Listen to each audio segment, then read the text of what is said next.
राम राम महाराज जी। आदेश माई की बेटी, बताओ क्या चाहना हुआ। महाराज जी, बड़े महाराज जी से मिलना है आश्रम में महाराज जी। हाँ माई की बेटी, मैं अभी महाराज जी से पूछ के आता हूँ।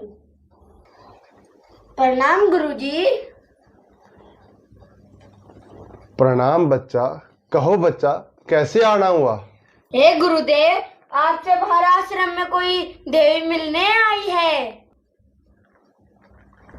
अच्छा बच्चा, कौन है वो माई? अंदर लेके आओ। जो आज्ञा गुरुदेव। आश्रम तो बहुत बड़ा है महाराज जी का, पता नहीं आज मिलेंगे कि नहीं। हे माई की बेटी, आपको गुरुजी अंदर बुला रहे हैं। राम राम महाराज जी।